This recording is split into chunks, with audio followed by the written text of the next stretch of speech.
Good morning.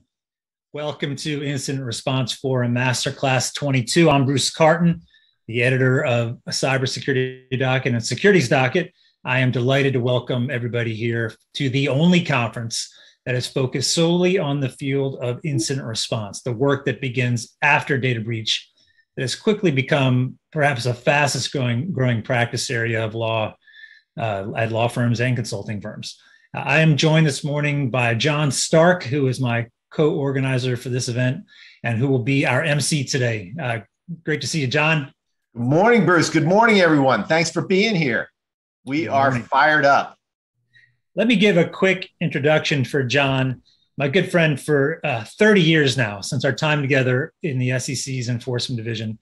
John has been doing IR for most of his career, starting with 11 years as founder and chief of the SEC's Office of Internet Enforcement. Then for 5 years as the DC office head at Strauss Friedberg, for almost 20 years as an adjunct professor at both Georgetown and Duke Law Schools teaching cyber law, and now as president of his own firm, John Reed Stark Consulting. John has written hundreds, and we may be even into the thousands by now, John. A prolific author on the subject of cyber and incident response. He is a world-class cyber expert. We're very fortunate to have him with us here today. John, really grateful that you're here and to be working with you on this. Thank you, my brother. We are really set to go with a great day today. So looking forward to it. So we've held in-person incident response forums in DC and even in LA going back to 2016. The last couple of years of COVID, we've held it as a virtual event. One interesting and really positive thing we found about having it virtual is that so many more people can attend. We're pushing 1,600 people registered as of this morning and counting. John, what should people expect from this incident response forum masterclass, maybe different from any other legal conference they attend? Yeah, it's very different. I mean, first is the method of speaking, Bruce. There's no PowerPoint decks allowed, no choreographed speeches allowed, no scripted presentations, just discussion. Second, the quality of the speakers. We work really hard to get an exceptionally talented group of a lot of current and former government prosecutors, very seasoned investigators, really the titans in the field. And third, I think it's the interaction. That's why I like these Zoom conferences. It's the only conference in the world dedicated to incident response, yes, but you can also be a part of it by asking questions, using the chat with colleagues. I'm going to be moderating one panel, I promise. I'm going to try to get to as many questions as I can. So you can participate, you can chat, you can ask questions, even though you might be sitting there in your pajamas right now, for all we know. So I think those are the three things that make it really different, Bruce. Excellent. All right, John, I know you need to get ready to bring the first panel on. So we'll let you go and see you in a few minutes at 8:40 a.m. Okay, buddy. We'll be back and see everyone in a few minutes. All right, thanks. All right, let me share my screen real quick. Before we get started, I just wanted to say a quick thank you to some firms that have made the conference possible. A special thank you to Kroll, which is the lead corporate sponsor of this event and has been a terrific partner from day one. Also, thanks to Oric, which is our lead law firm sponsor. To the other corporate sponsors, CrowdStrike, FTI, John Reed Stark Consulting, Sard Verbinnen, Stone Turn, Strauss Friedberg, and Unit 42, thank you very much. We also have 22 law firm sponsors today, which is just amazing. 22 law firms who have stepped up to be supporters and participants in this event. When you look at this list of law firms, in my opinion, you're seeing a list of the best firms in the world in this practice area. So thank you. So this is the event summary page. This is probably where you came in this morning. I have it on my screen here. I just wanted to point out a couple other quick features on this screen. So there's a CLE information and forms page.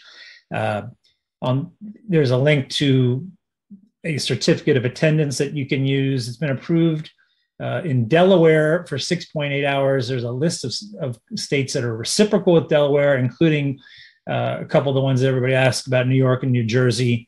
You could check this page for more information. The website does periodic alertness checks throughout the day I guess to kind of confirm you're paying attention for CLE. So make sure you respond to those if you want CLE. There's a materials page. You can click through here and get additional materials that can be helpful. If you go to the sessions page here, you can kind of look at everybody's bio, get information on every panelist and every panel. And then finally, on the bottom, there's an evaluations tab. You can give us any feedback if you're so inclined. We'd appreciate it. Let me end my screen share now.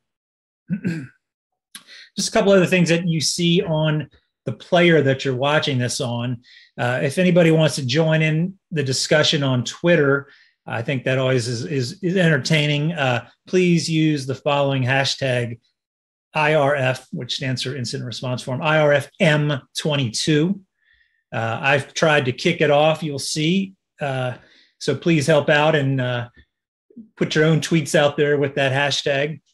There's also a chat function you'll see on the side there that allows you to send a comment out to the whole group of 500 or 1,000 or 1,500, however many people are on any particular session. It has come to be a real highlight of these virtual panels because it gets real lively and pretty interesting. And, you know, we've got 40 incredible panelists, but we got hundreds of amazing attendees who are very knowledgeable and have their own points and share documents and whatever else they choose to do, which is, just fun and it's interactive.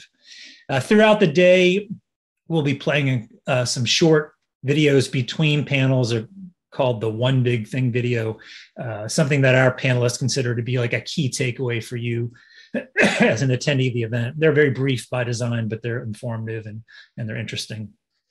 And finally, as John mentioned, questions. So all of our forums are designed to be a day of discussion, of interaction between the panelists, but also between you and the panelists. So we appreciate your questions. If you have a question, there's a questions box, different than the chat box. The questions box is going to come straight into the moderators. They'll see the question and they'll know that that's a question for them to handle if they can weave it in. So we'll try to answer as many questions as we can. The questions don't appear on the screen. They only go into the panelists, so don't worry about that. All right, so that is everything I wanted to say in the intro. We're gonna get started in about 3 minutes at 8:40. Thank you so much to everybody for joining us today. We're gonna get started in just a minute. Stay tuned.